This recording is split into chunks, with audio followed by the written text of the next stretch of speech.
नमस्कार बच्चों, मेरा नाम है अनिल देवड़ा। स्कूल गुरुजी में आपका बहुत बहुत स्वागत है।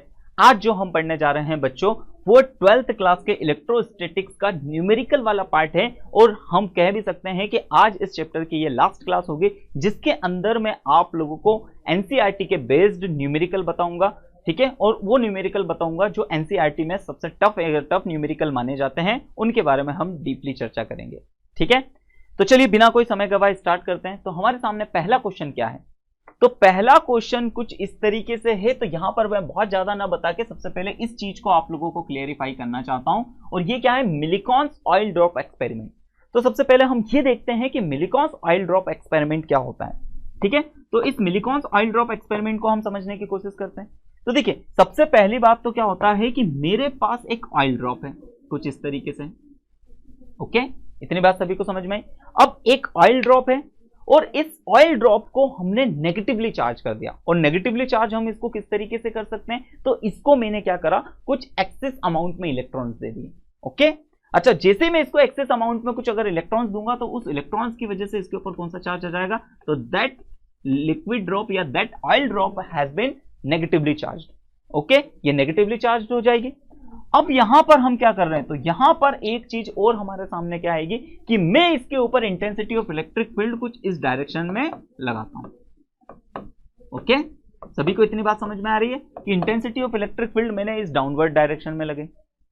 अब जैसे ही मैंने इसके ऊपर इंटेंसिटी ऑफ इलेक्ट्रिक फील्ड की डायरेक्शन ये करी है, अब आप लोग ये चीज समझ सकते हो कि सर ये एक इसके ऊपर इस नेगेटिव चार्ज की वजह से ये एक फोर्स एक्सपीरियंस करेगा, और ये फोर्स किस डायरेक्शन में होगा? तो ये इंटेंसिटी ऑफ इलेक्ट्रिक फील्ड के अपोजिट डायरेक्शन में होगा। इसका मतलब ये एक फोर्स एक्सपीरियंस करेगा, और वो फोर्स कहां होगा? इंटेंसिटी ऑफ इलेक्ट्रिक फील्ड अगर डाउनवर्ड डायरेक्शन में तो ये एक फोर्स एक्सपीरियंस करेगा अपवर्ड डायरेक्शन में, क्योंकि हम लोग ये थंब रूल जानते हैं कि इंटेंसिटी ऑफ इलेक्ट्रिक फील्ड की वजह से नेगेटिव चार्ज के ऊपर जो फोर्स लगता है वो intensity direction of intensity of electric field के अपोजिट डायरेक्शन में लगता है। ओके बच्चों, इतनी बात क्लियर है? चलिए, तो ये एक फोर्स एक्सपीरियंस करेगा, और वो फोर्स कहां पर होगा? तो वो फोर्स होगा यहां पर इस तरीके से। ठीक है, और वो फोर्स की वैल्यू हम लोग जानते हैं कि फोर्स इज इक्वल टू क्या होगा? Electric force is equal to QE। Q क्या है? Charge on this oil drop. E क्या है? Intensity of electric field. अच्छा, साथ ही साथ में अगर ये ग्रेविटी के अंडर में है तो इसके ऊपर इसके वेट की वजह से एक फोर्स नीचे की तरफ भी काम करेगा, that force is equal to mg। अब ये फोर्स तो हम बदल नहीं सकते, ये तो ग्रेविटी की वजह से है, mg फोर्स है, फिक्स होता है। अब हमारे हाथ में क्या है कि चार्ज भी फिक्स है, लेकिन हमारे हाथ में एक चीज आती है, वो है इंटेंसिटी ऑफ इलेक्ट्रिक फील्ड। यानी मैं अब एक चीज इंटेंसिटी ऑफ इलेक्ट्रिक फील्ड को इस एक्सपेरिमेंट के दौरान इस तरीके से एडजस्ट करते हैं, इस तरीके से एडजस्टमेंट करता हूं कि यह ऊपर वाला फोर्स किसके? नीचे वाले इस फोर्स के इक्वल हो जाए। इसका मीनिंग क्या होगा कि जितना इस ऑयल ड्रॉप के ऊपर की डायरेक्शन में जो फोर्स ये महसूस कर रहा है, उतना ही फोर्स नीचे की डायरेक्शन में भी महसूस करेगा। और अगर ये कंडीशन अगर हम ले आए, इसका मतलब क्या है कि ऊपर लगने वाला बल बराबर नीचे लगने वाला बल होगा। ओके, इतनी बात सभी को समझ में आई? अब ऊपर लगने वाला बल नीचे लगने वाले बल के बराबर होगा। इसका मतलब हम लोगों को यह समझ में आ रहा है कि ये ऑयल ड्रॉप ना तो अब ऊपर जा रही होगी ना नीचे जा रही होगी। इसका मतलब ये ऑयल ड्रॉप उस एक कंटेनर के अंदर क्या होगा? स्टेशनरी हो जाएगी। और स्टेशनरी का मतलब वहीं पर रुकी हो जाएगी। और उस समय पर हम फिर क्या लिख सकते हैं? तो इस कंडीशन में हम लिख सकते हैं कि ये वाला फोर्स क्या है? Electric force, that is QE is equal to gravitational force mg। Okay, इतनी बात क्लियर? अब इसी एक्सपेरिमेंट को हम बोलते हैं मिलिकॉन्स ऑयल ड्रॉप एक्सपेरिमेंट। ठीक है, अब हम यहां पर इसी बेसिस पे क्वेश्चन को पढ़ते हैं और समझते हैं। अब क्या लिखा हुआ है कि एन ऑयल ड्रॉप, ठीक है, an oil drop of 12 axis electron, यानी इस ऑयल ड्रॉप के ऊपर 12 एक्सिस इलेक्ट्रॉन है। ठीक है, is held stationary under the constant electric field 2.55 × 10⁴ newton पर कूलम।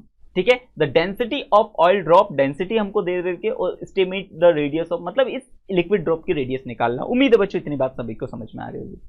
तो चलिए स्टार्ट हम यहीं से करेंगे। अब हमको लोगों को मालूम है कि अगर इस तरीके से कुछ है, इसका मतलब हम क्या लिख सकते हैं? तो इसका मतलब हम लिख सकते हैं सर कि ये जो ग्रेविटेशनल फोर्स है वो इलेक्ट्रिक फोर्स इस QE के इक्वल होगा। इतनी बात सभी को इजीली क्लियर हो रही है। चलिए, लेकिन अब एक चीज और हम क्या जानते हैं कि हम लोगों को मालूम है कि सर क्वांटाइजेशन ऑफ चार्ज क्या होता है, यानी Q is equal to n e होता है। E क्या है, तो यहां पर हम लोग जानते हैं कि E क्या है, तो E है इंटेंसिटी ऑफ E क्या है, चार्ज ऑन इलेक्ट्रॉन, N क्या है, नंबर ऑफ इलेक्ट्रॉन। ठीक है, तो देखिए अब हम लोगों को टोटल नंबर कितने हैं इलेक्ट्रॉन्स के, तो 12 इलेक्ट्रॉन है।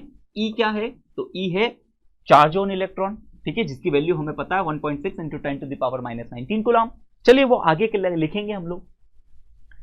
अब इस तरीके से हमने लिखा, तो अब मैं यहां पर इस फॉर्मूले में यहां पर मैं क्या कर सकता हूं, तो mg is equal to Q की जगह मैं क्या लिख सकता हूं, 12E और that is capital E। Okay, इतनी बात सभी को क्लियर हुई।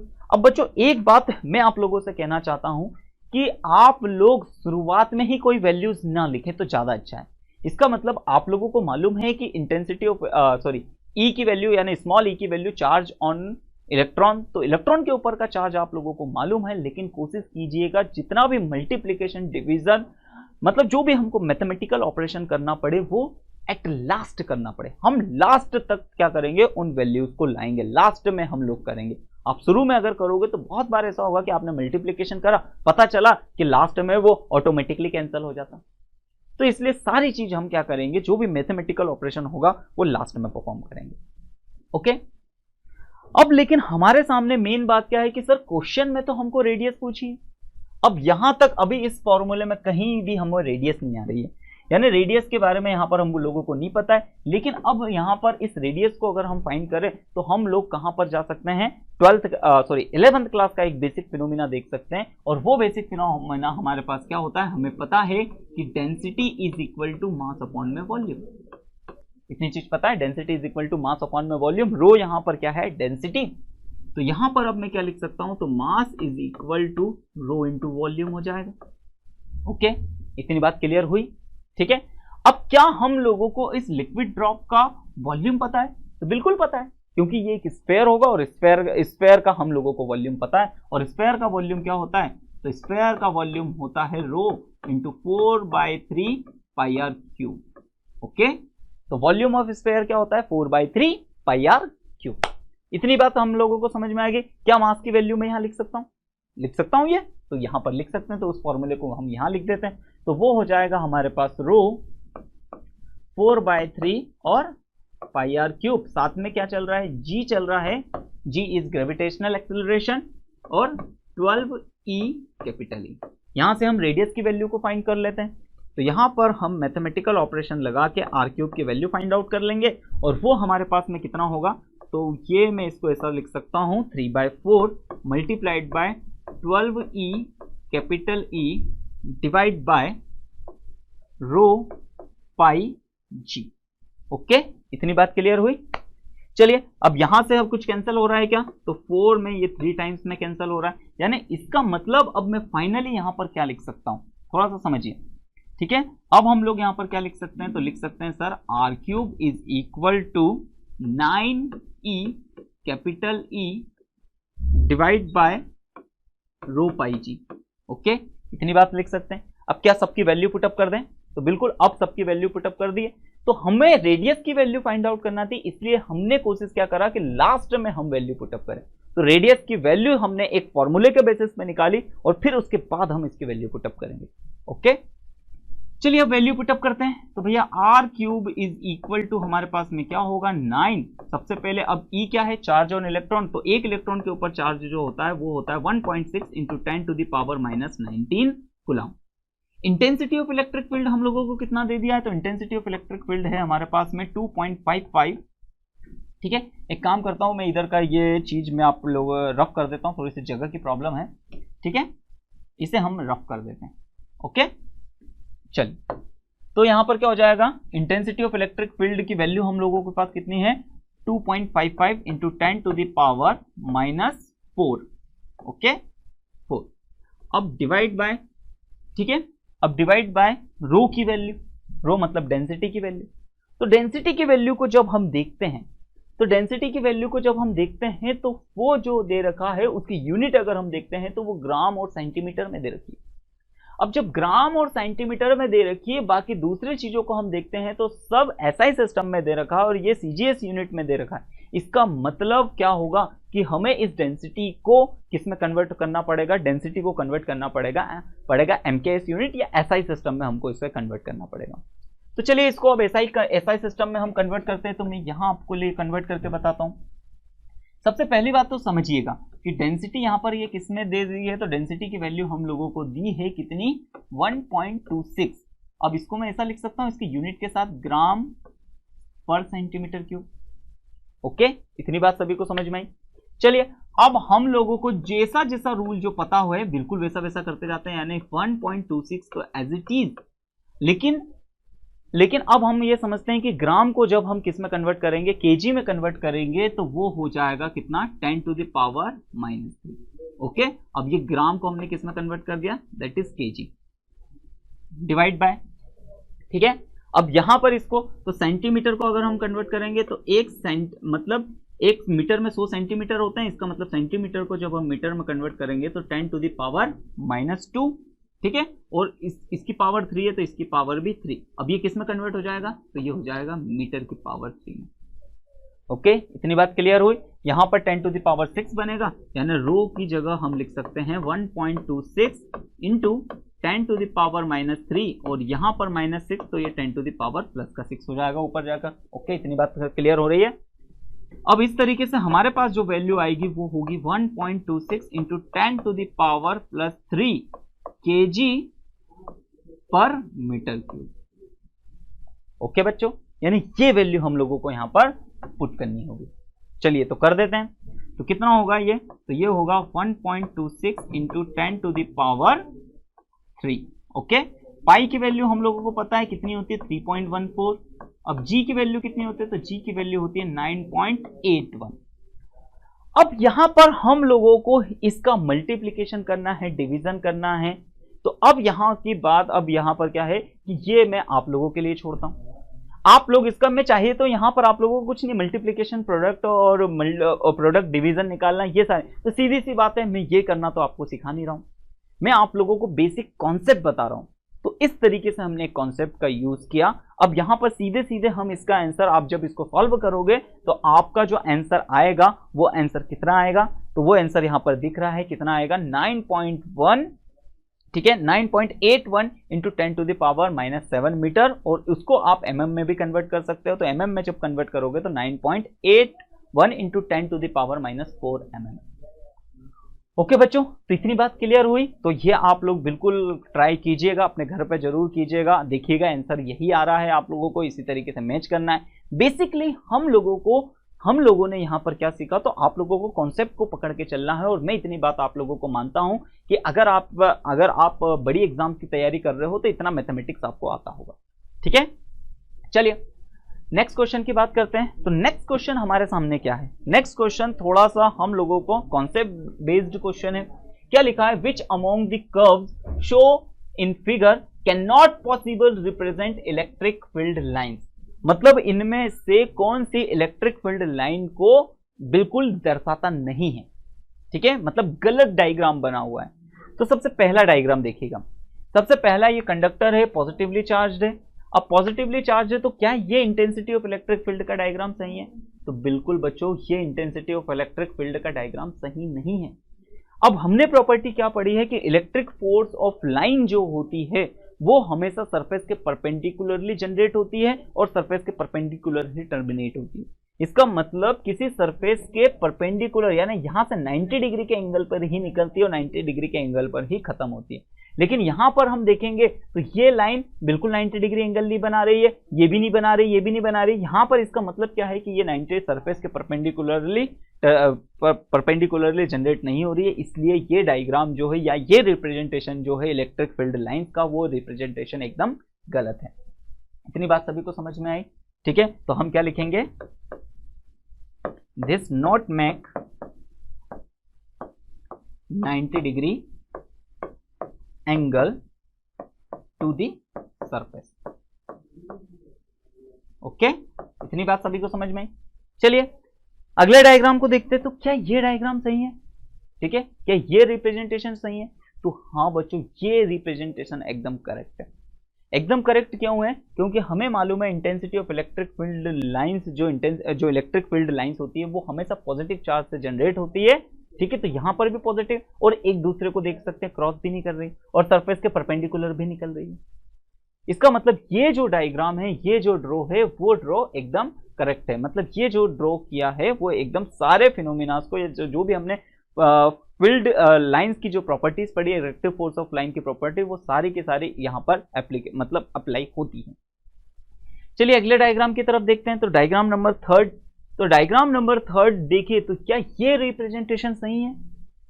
तो नहीं बच्चों, ये रिप्रेजेंटेशन भी बिल्कुल गलत है। सबसे पहली बात तो क्या गलती है यहां पर ध्यान से देखिएगा कि पॉजिटिव चार्ज से इंटेंसिटी ऑफ इलेक्ट्रिक फील्ड हमेशा क्या होती है, या पॉजिटिव चार्ज से जो इलेक्ट्रिक फोर्स ऑफ लाइन है वो निकलती है, जनरेट होती है, और खत्म कहां होती है? नेगेटिव चार्ज की तरफ। तो थोड़ा सा यहां पर देखिएगा कि बोले सर पॉजिटिव चार्ज से जनरेट हो रही है, नेगेटिव पर खत्म हो रही है, ये तो बात सही है, लेकिन अगले ही पल अगर आप देखोगे तो नेगेटिव चार्ज की वजह से इंटेंसिटी ऑफ इलेक्ट्रिक फील्ड फिर से आपको निकलती हुई दिख रही है। तो ऐसा तो कभी होता ही है। यानी intensity of electric field of force of line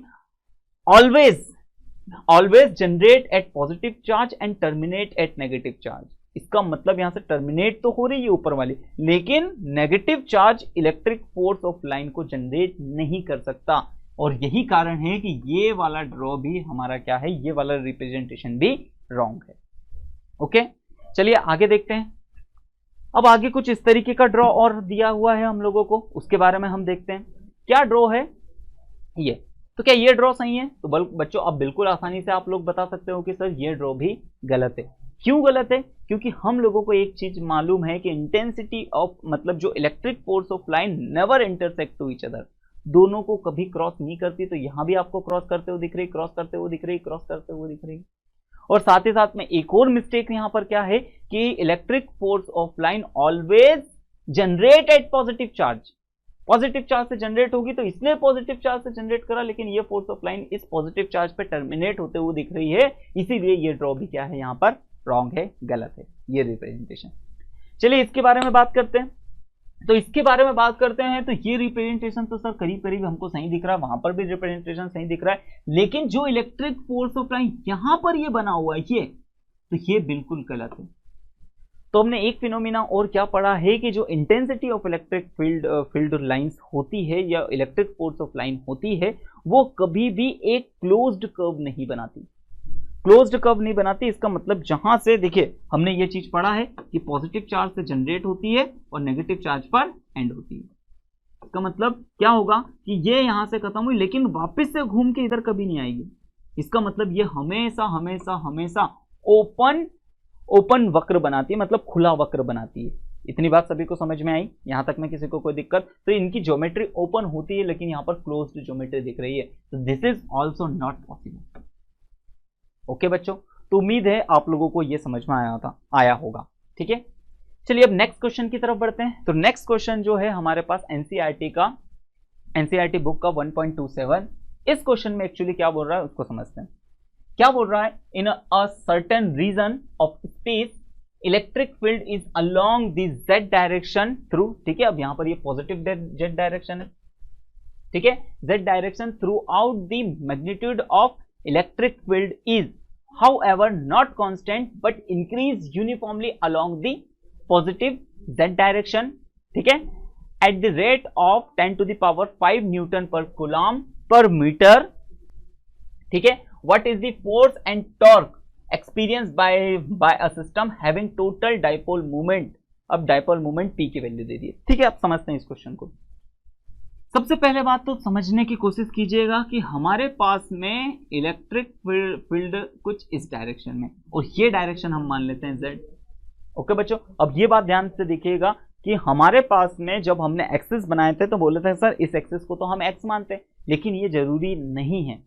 आप अपने हिसाब से किसी भी डायरेक्शन को x एक्सिस मान सकते हो, किसी भी डायरेक्शन को y एक्सिस मान सकते हो, किसी भी डायरेक्शन को z एक्सिस मान सकते हो, लेकिन तीनों के बीच में रिलेशनशिप क्या होना चाहिए कि तीनों एक दूसरे के ऊपर 90 डिग्री परपेंडिकुलर होना चाहिए। इसका मतलब अगर आप एक को घुमाओगे तो दूसरा ऑटोमेटिकली घूम जाएगा। तो इस तरीके से मैंने इस लाइन को यहां पर आप लोगों के लिए किसको z डायरेक्शन से रिप्रेजेंट करा है। अब इंटेंसिटी ऑफ इलेक्ट्रिक फील्ड जो है वो इस पॉजिटिव z डायरेक्शन में ही है, यानी ये डायरेक्शन पॉजिटिव z हो गई तो इसके अपोजिट डायरेक्शन कौन सी हो जाएगी, नेगेटिव z। तो इंटेंसिटी ऑफ इलेक्ट्रिक फील्ड इस डायरेक्शन में। ओके, इतनी बात सभी को समझ में, और उसकी वैल्यू कितनी है 10 to the power 5।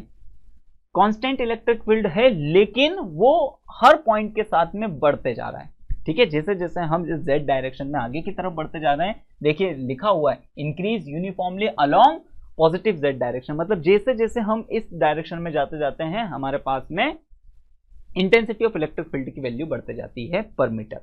ओके, अब यहां पर इस इंटेंसिटी ऑफ इलेक्ट्रिक फील्ड के अंदर एक इलेक्ट्रिक डाइपोल रखा हुआ है, और वो इलेक्ट्रिक डाइपोल किस डायरेक्शन में रखा हुआ है, नेगेटिव z डायरेक्शन में।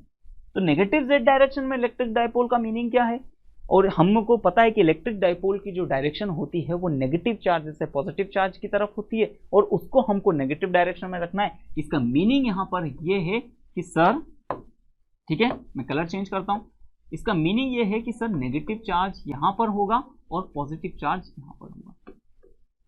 ओके, इसका मतलब ये वेक्टर क्वांटिटी है P, intensity of electric field भी इज अ वेक्टर क्वांटिटी, और दोनों के बीच में यानी इसके ऊपर जो डायरेक्शन होगी वो कौन सी डायरेक्शन होगी बच्चों, तो इलेक्ट्रिक डाइपोल मोमेंट की डायरेक्शन नेगेटिव होगी। क्यों नेगेटिव होगी, क्योंकि नेगेटिव से पॉजिटिव की तरफ इलेक्ट्रिक डाइपोल मोमेंट की डायरेक्शन होती है, और वही हमको प्रश्न में बोल के भी रखा है, क्वेश्चन में बोल के भी रखा है, क्वेश्चन की डिमांड भी यही है।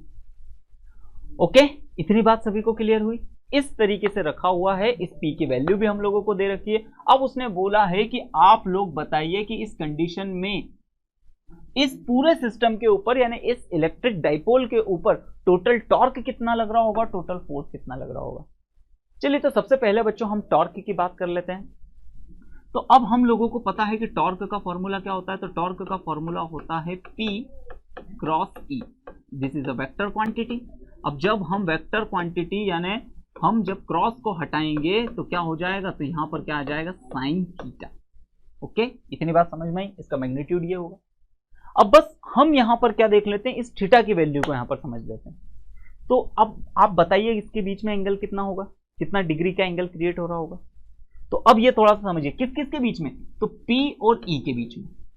अब समझिए इंटेंसिटी ऑफ इलेक्ट्रिक फील्ड, ठीक है मैं यहां पर थोड़ा सा कुछ इस तरीके से समझाने की कोशिश करता हूं। इंटेंसिटी ऑफ इलेक्ट्रिक फील्ड इस डायरेक्शन में है। ओके, अब यहां पर इलेक्ट्रिक डाइपोल मोमेंट की डायरेक्शन ये है, तो इनके बीच में एंगल कितना क्रिएट हो रहा है, ये। अगर दोनों सेम डायरेक्शन में होते तो एंगल 0 बनता, लेकिन दोनों एक दूसरे से अपोजिट डायरेक्शन में है, तो वो एंगल यहां पर कितना क्रिएट हो रहा है, तो दैट एंगल इज 180। ओके, इतनी बात क्लियर हुई।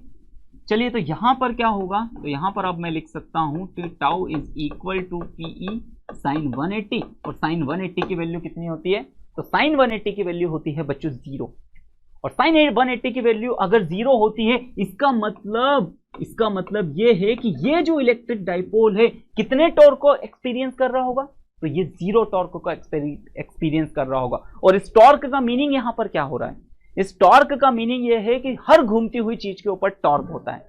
अब हर घूमती हुई चीज के पीछे अगर टॉर्क होता है तो क्या सोचिए थोड़ा सा, क्या ये घूमना चाहेगा, क्योंकि इस नेगेटिव चार्ज के ऊपर डायरेक्शन, फोर्स की डायरेक्शन इस तरफ होगी, पॉजिटिव चार्ज के ऊपर फोर्स की डायरेक्शन इस तरफ होगी, और ये सीधी सी बात है, इसके ऊपर एक फोर्स इधर लग रहा है इसके ऊपर, तो ये सिर्फ इसको दबा रहा होगा, कंप्रेस कर रहा होगा।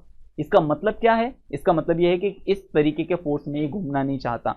और टॉर्क कब क्रिएट होता है, तो जब दो फोर्सेस, ठीक है, दो फोर्सेस अपोजिट डायरेक्शन में काम करें, लेकिन वो लीनियर फोर्स नहीं होना चाहिए, यानी उनके एक फोर्स इस तरफ काम करे, एक फोर्स इस तरफ काम करे, तब ये घूम सकता है। लेकिन अभी क्या हो रहा है कि एक फोर्स इधर काम कर रहा है, एक फोर्स इधर काम कर रहा है, तो इसका मतलब क्या है कि इसके ऊपर कोई टॉर्क जनरेट नहीं होगा। हमको फिजिकल भी समझ में आ रहा है, और साथ ही साथ में हमने मैथमेटिकल एक्सप्रेशन से भी देखा कि टॉर्क की वैल्यू कितनी आएगी, 0 आएगी। ओके बच्चों, इतनी बात क्लियर हुई। चलिए, अब हम आगे बढ़ते हैं। तो ये तो हमने क्या निकाला, टॉर्क को इजीली कैलकुलेट कर लिया। अब हम बात करते हैं कि नेट फोर्स इसके ऊपर कितना होगा, ठीक है। तो अब थोड़ा सा समझिएगा, सबसे पहले यहां पर डायरेक्शन को अच्छी तरीके से समझिएगा कि इस नेगेटिव चार्ज के ऊपर डायरेक्शन कहां होगी फोर्स की। तो एक काम करता हूं, मैं इसको A और इसको B से रिप्रेजेंट कर देता हूं।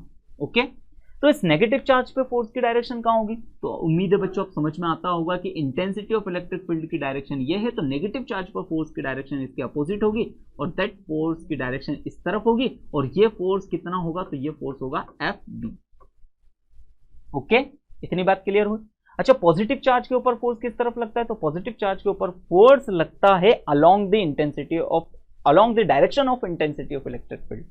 इसका मतलब इसके ऊपर जो फोर्स लग रहा होगा वो किस डायरेक्शन में लग रहा होगा? तो दैट फोर्स इस डायरेक्शन में लग रहा होगा, इंटेंसिटी ऑफ इलेक्ट्रिक फील्ड की डायरेक्शन में, और ये फोर्स कितना होगा? तो ये फोर्स होगा F। इतनी बात सभी को समझ में आई? यहां तक में किसी को कोई दिक्कत? अब ये बात आती है कि सर ये फोर्स क्या है, कि कौन सा फोर्स ज्यादा होगा? कौन सा फोर्स ज्यादा होगा? Fa ज्यादा होगा या Fb ज्यादा होगा? तो इसके बारे में यहां पर इस लाइन से हमको समझ में आ रहा है कि देखिए, not constant but increase uniformly along the positive z direction.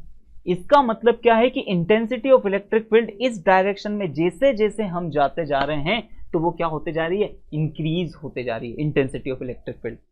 इतनी बात समझ में? इसका मतलब इंटेंसिटी ऑफ इलेक्ट्रिक फील्ड इस बी पॉइंट पर क्या होगी? ज्यादा होगी और इस क्यू पॉइंट पर कम होगी। समझ में आ रहा है? Uniformly increase along the positive z direction, इधर जाते जाते इस E की वैल्यू बढ़ते जा रही है। और हमारे पास जो इलेक्ट्रिक फोर्स का फॉर्मूला होता है बच्चों, वो क्या होता है? वो होता है F is equal to Q। यही होता है। इतनी बात समझ में? इसका मतलब intensity of electric field increase होगी तो फोर्स भी इंक्रीज होगा।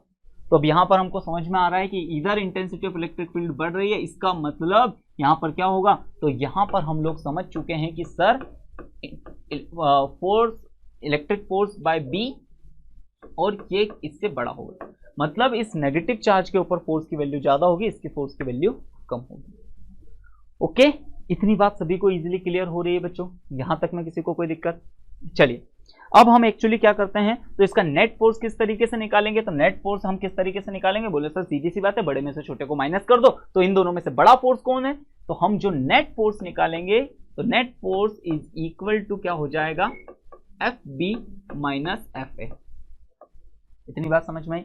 तो इस वाले फोर्सेस में से इसको हमने क्या कर दिया? माइनस कर दिया, Fb माइनस Fa। चलिए, अब यहां पर हम समझते हैं, क्या हम इसकी वैल्यू लिख सकते हैं? तो इसकी वैल्यू हम लोगों को पता है, दैट वैल्यू क्या होगी? ठीक है, तो इसकी वैल्यू हमारे पास में क्या होगी? यह है Q, intensity of electric field at point B, यहां पर Q, intensity of electric field point A। Okay बच्चों, इतनी बात क्लियर हो रही है? अच्छा, यहां से मैं कुछ कॉमन ले सकता हूं, तो फोर्स इज इक्वल टू हमारे पास क्या आ जाएगा? अगर मैं चार्ज को कॉमन लेता हूं, Q कॉमन ले लेता हूं, तो Fp माइनस EA। ओके, इतनी बात क्लियर हुई? लेकिन अब हम लोगों के सामने प्रॉब्लम क्या है? हम लोगों के सामने प्रॉब्लम है कि सर EA और EB की वैल्यू को कैसे कैलकुलेट करें? ये एक्चुअली क्या है? दोनों के बीच का डिफरेंस है। ठीक है, intensity of electric field at point B और minus intensity of electric field at point A, इन दोनों का डिफरेंस। तो वो डिफरेंस हम कैसे फाइंड आउट करेंगे? तो थोड़ा सा यहां पर समझिएगा, हमें मालूम है कि यहां से यहां तक इन दोनों के ये बीच की जो दूरी होती है, ये स्मॉल डिस्टेंस 12 होती है। इतनी बात समझ में आई? यहां तक में किसी को कोई दिक्कत? पक्का?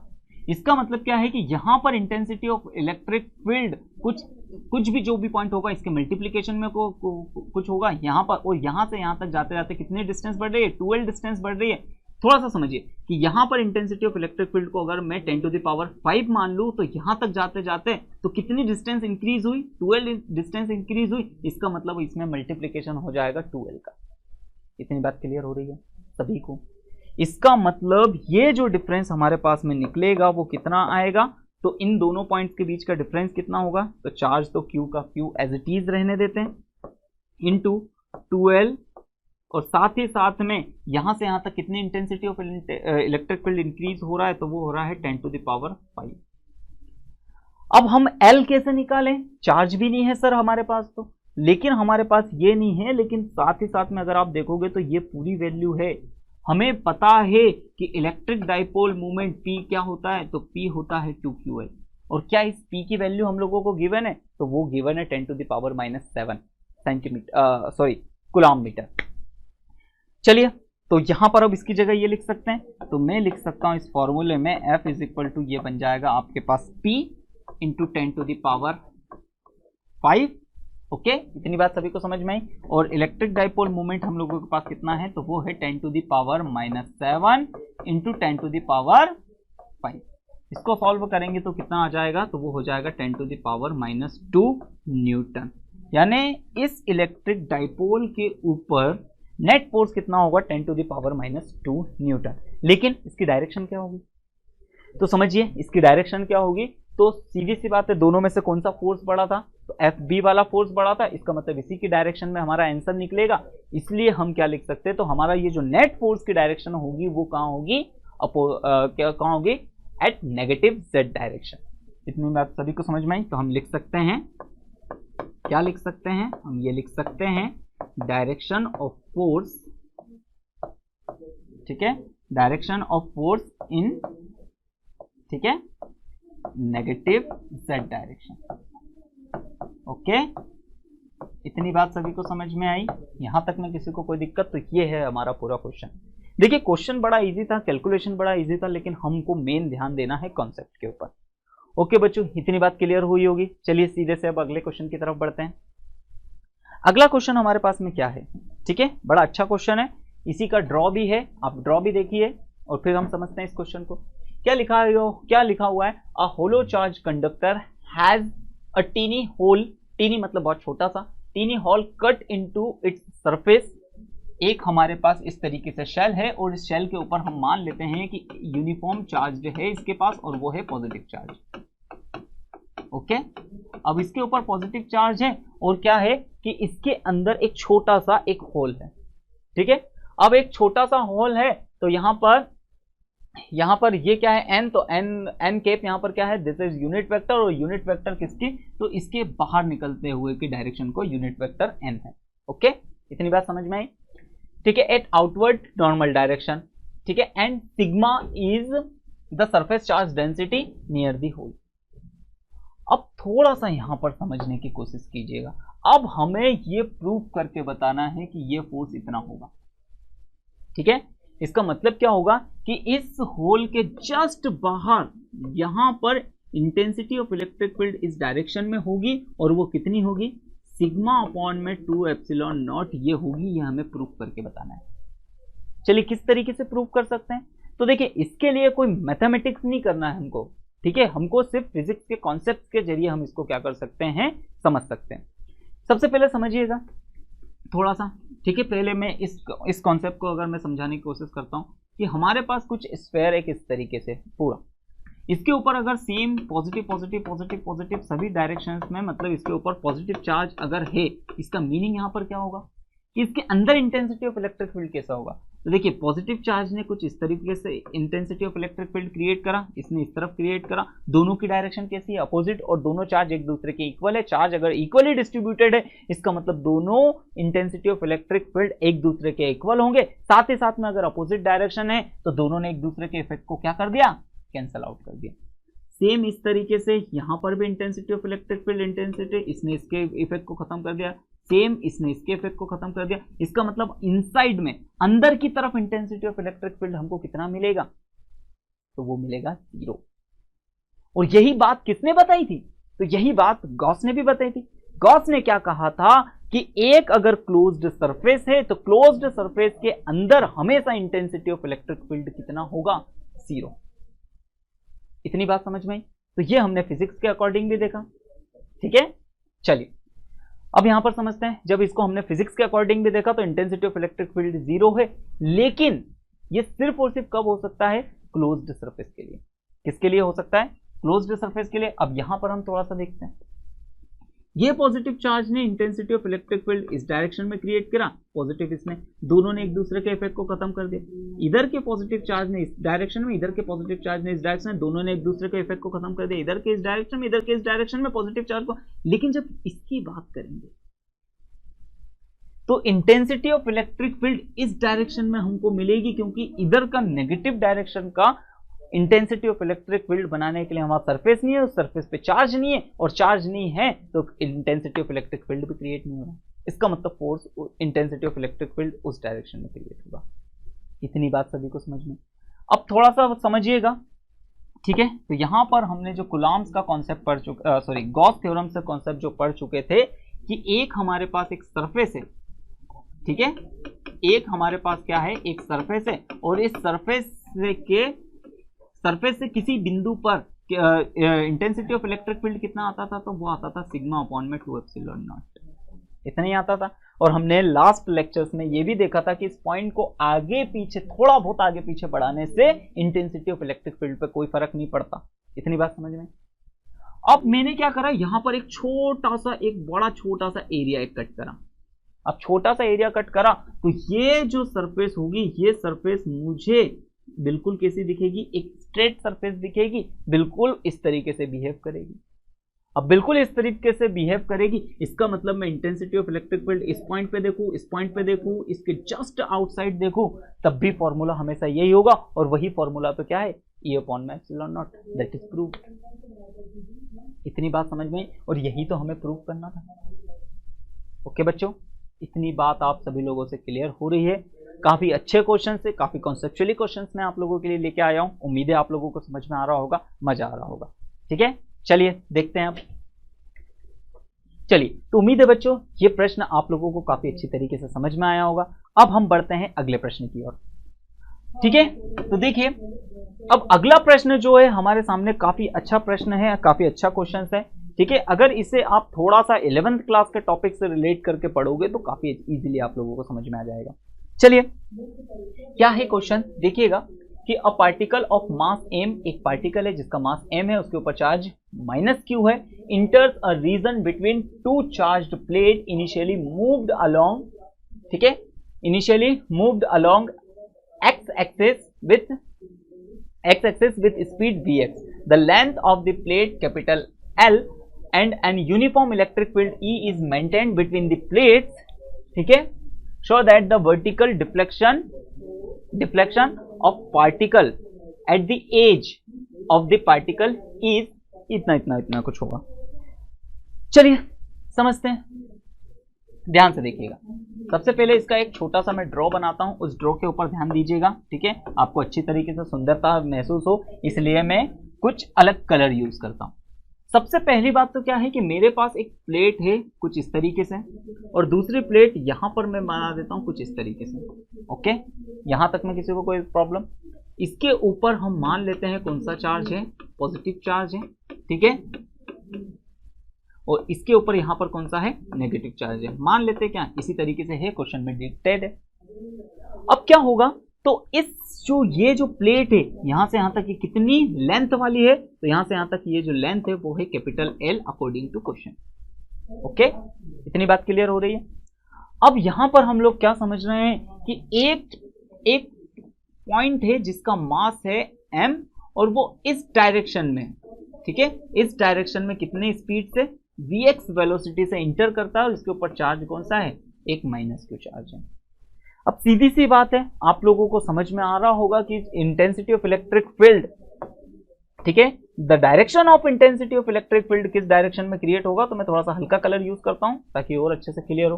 तो इंटेंसिटी ऑफ इलेक्ट्रिक फील्ड कुछ इस डायरेक्शन में नीचे की तरफ क्रिएट होगा, क्योंकि पॉजिटिव से नेगेटिव की तरफ, और यहां पर ये जो intensity of electric field create होगा वो कांस्टेंट इलेक्ट्रिक फील्ड क्रिएट होगा, और that intensity of electric field E according to question. Okay, इतनी बात क्लियर हो रही है सभी को। चलिए आगे की बात करते हैं। तो जब ये पार्टिकल आगे की तरफ प्लेस कर रहा होगा, आगे की तरफ जा रहा होगा कितनी vx वेलोसिटी से, जब ये इस तरीके से, तो इसके ऊपर नेगेटिव चार्ज है, तो थोड़ा सा समझिए, नेगेटिव चार्ज है तो इसके ऊपर फोर्स कहां लगेगा, तो पॉजिटिव के बीच में रिपल्शन होगा, और पॉजिटिव और नेगेटिव के बीच में अट्रैक्शन होगा। इसका मतलब ये पार्टिकल जाते जाते जाते जाते कुछ इस तरफ नहीं मुड़ जाएगा। इतनी बात समझ में आई? क्यों इस तरफ मुड़ जाएगा, क्योंकि इसके पास एक डायरेक्शन में फोर्स इस तरीके से काम करेगा, और इसके ऊपर जो इसको ऊपर की तरफ ढकाने वाला जो फोर्स होगा वो फोर्स होगा कितना, F is equal to QE force होगा। उम्मीद है बच्चों इतनी बात आसानी से आप लोगों को काफी अच्छे से क्लियर हो गई होगी। अब यही है कि ये चार्ज तो जो था, ठीक है, मैं अलग कलर और यूज करता हूं, ग्रीन कलर यूज कर लेते, चलिए, ठीक है। तो ये फोर्स अगर ये नहीं होता तो ये सीधा सीधा इस डायरेक्शन में जाता, ये इतनी बात समझ में आई, सीधा सीधा इसको इस डायरेक्शन में जाना था, लेकिन इस प्लेट की वजह से उसने अपना रास्ता बना के उतना हो गया। अब क्वेश्चन में क्या पूछा है कि जैसे ही ये यहां से यहां तक आया, तो मान लेते हैं कि देखें ये तो डायरेक्शन, एक्स डायरेक्शन, अब ये डायरेक्शन है वाई डायरेक्शन। तो वर्टिकली वो अपने पाथ से निकलते समय ये लेंथ, ये कितना डिक्टेट हो गया, मतलब कितना अपने रास्ते से पिछड़ गया, कितना उसने अपना रास्ता बदल दिया इसके एज पर, जस्ट निकलते समय। तो जस्ट निकलते समय वो इसने कितना बदल दिया, तो वही हमें करना है। तो वो मैं मान लेता हूं कि कितना वाई रास्ता उसने बदल दिया, और वो वाई रास्ता कितना प्रूफ करके बताना है, इतना प्रूफ करना है हमें, ये प्रूफ करके बताना है। इतनी बात समझ में आई। यानी वर्टिकली उसने जब show that the vertical deflection, यानी वर्टिकली वो अपने रास्ते से कितना भटक गया, कहां पर, of the particle at the far edge of plate, यानी इस प्लेट से जस्ट निकलते समय वो अपने एक्चुअल पाथ से कितना वर्टिकली डिफ्लेक्ट हो गया, हमें ये कैलकुलेट करना है। ओके बच्चों, इतनी बात सभी को क्लियर हो रही है। चलिए, तो कैसे करेंगे इस तरीके के क्वेश्चंस को, तो थोड़ा सा आप लोगों को दिमाग लगाना है। किस तरीके से दिमाग लगाना है कि यहां पर अगर मैं आप लोगों को इसका एक छोटा सा एक एग्जांपल 11th क्लास का एग्जांपल दूं, तो हमने ये भी करा था कि जब क्या करते थे, हम किसी छत पे से ग्राउंड के ऊपर एक पत्थर को फेंकते थे इस डायरेक्शन में, तो इसका पाथ कुछ ऐसा होता था, ठीक है, इसका पाथ कुछ ऐसा होता था। इसकी हाइट एक्चुअली हम लोगों को ये पता होती थी h, और इसके हमने न्यूमेरिकल्स, इसकी प्रैक्टिस हमने करी है 11th क्लास में। अब बिल्कुल इसको इसी तरीके से समझेंगे, क्योंकि इसका पाथ भी कुछ इसी तरीके से जा रहा होगा। इतनी बात समझ में आई। तो अब यही फिनोमिना को यूज करते हैं, यानी हमको मैकेनिक्स का यूज करके इन क्वेश्चंस को करने हैं, ठीक है। चलिए, किस तरीके से करेंगे, चलिए अब सोचते हैं, समझते हैं। सबसे पहली बात तो मान लेते हैं कि यहां से यहां तक, जब ये पार्टिकल यहां से यहां तक गया होगा, तो इसने इस पूरे प्रोसेस में टाइम टी टेकन किया होगा। अब देखिए, सबसे पहली बात तो हम जो फोर्स है हमारे पास में, इसके जो फॉर्मूलाज होते हैं, ठीक है, हमारे पास में ये जो फोर्स के फॉर्मूलाज होते हैं, मतलब न्यूटन्स लॉज ऑफ मोशन के जो फॉर्मूलाज होते हैं, वो क्या होते हैं। सबसे फर्स्ट फॉर्मूला होता है v is equal to u plus a t. Second formula क्या होता है, s is equal to u t plus half a t square. Okay, सभी बच्चों को अच्छे से क्लियर होगा। और v square is equal to u square plus 2as, ये तीन फॉर्मूले होते हैं। सबसे पहली बात अगर हम देखेंगे यहां पर, इस क्वेश्चन को अगर हम समझेंगे, तो x डायरेक्शन में, सबसे पहले सारे x डायरेक्शन की बात कर लेते हैं। तो ठीक है, क्या करते हैं, ठीक है, तो लिखते हैं 4x डायरेक्शन।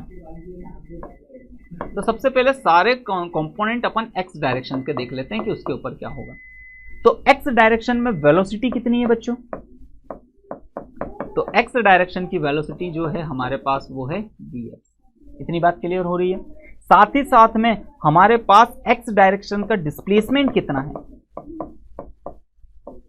तो x डायरेक्शन का डिस्प्लेसमेंट हमारे पास कैपिटल L है, क्योंकि जब ये पार्टिकल यहां से यहां तक जा रहा होगा, तो x डायरेक्शन में वो कितना मूव करेगा, कैपिटल L डिस्टेंस मूव करेगा। क्या x डायरेक्शन में हमारे पास कोई एक्सीलरेशन है, तो x डायरेक्शन में एक्सीलरेशन हमारे पास कुछ नहीं है, क्योंकि हमने तो इसको v वेलोसिटी से फेंक दिया।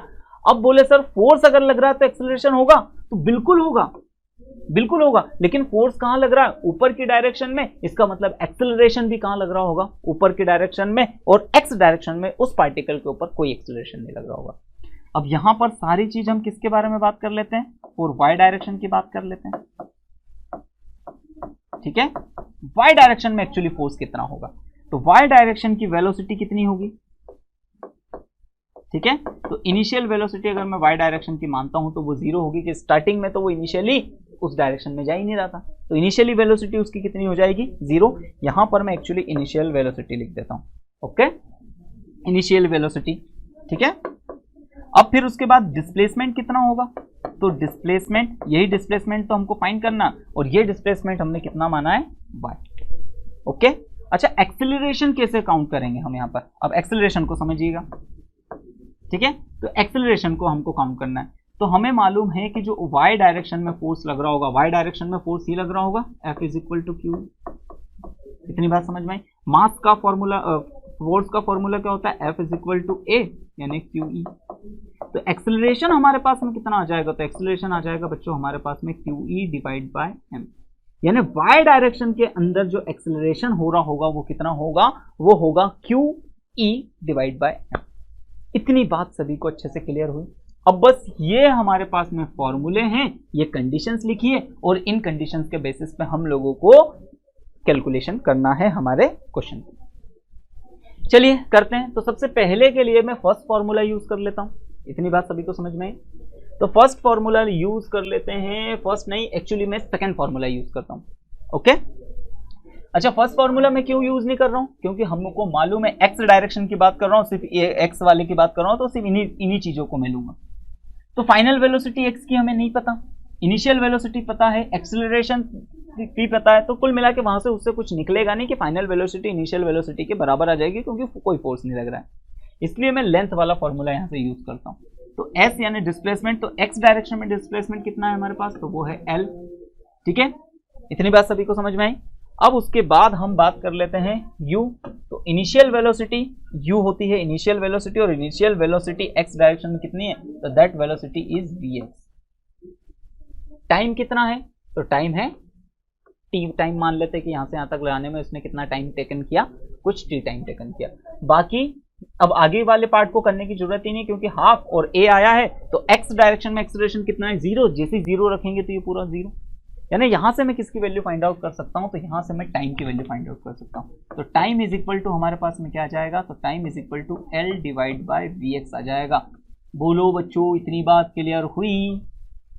ठीक है, चलिए अब हम क्या करते हैं, मुझे क्या निकालना है? तो मुझे निकालना है वाई डायरेक्शन का डिस्प्लेसमेंट।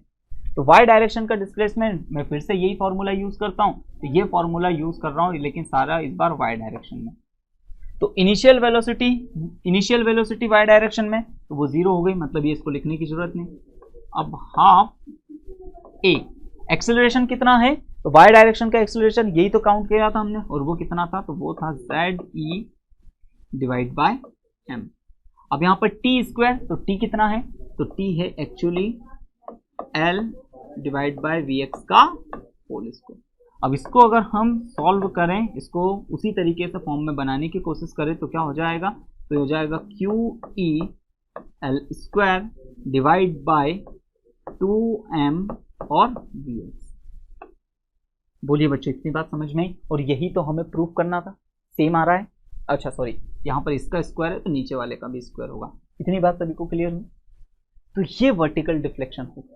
तो उम्मीद है बच्चों आप लोगों को मैंने बिल्कुल कोशिश करी इस तरीके से न्यूमेरिक का, जो मैंने सबसे पहले आपको पूरे 12th के चैप्टर में आप लोगों को कॉन्सेप्ट सिखाया, फिर कॉन्सेप्ट सिखाने के बाद साथ ही साथ आप लोगों के लिए क्या न्यूमेरिकल लेकर आया। न्यूमेरिकल के साथ भी मैंने आप लोगों को कुछ कॉन्सेप्ट और साथ ही साथ में उसके किस तरीके से प्रैक्टिकल एप्लीकेशन आप लोगों से एग्जाम्स में पूछे जा सकते हैं, वो मैंने आप लोगों को क्वेश्चंस का डिस्कस किया। उम्मीद है बच्चों इतनी बात आप सभी लोगों को समझ में आई होगी। तो आज की क्लास के साथ साथ आज का चैप्टर, ये जो चैप्टर हमारा चल रहा था बड़ी लंबा चैप्टर हो गया। ठीक है, चलिए कोई बात नहीं, हमें मेन अच्छी बात ये है कि हमें समझ में कितना आता है वो जरूरी है। ठीक है, तो आज की क्लास हम यहीं समाप्त करते हैं। उम्मीद है आप लोगों को समझ में आया होगा। अगर आपको मेरे वीडियोस लेक्चर अच्छे लगते हो तो प्लीज प्लीज प्लीज आप चैनल को लाइक कीजिए। ठीक है, सॉरी वीडियो को लाइक कीजिए, चैनल को सब्सक्राइब कीजिए, और साथ ही साथ में वीडियो की लिंक अपने दोस्तों के बीच में शेयर करना ना भूलें। ठीक है, तो मिलते हैं अगले लेक्चर में इलेक्ट्रिक पोटेंशियल के साथ में। ओके, तो आज की क्लास हम यहीं समाप्त करते हैं। धन्यवाद।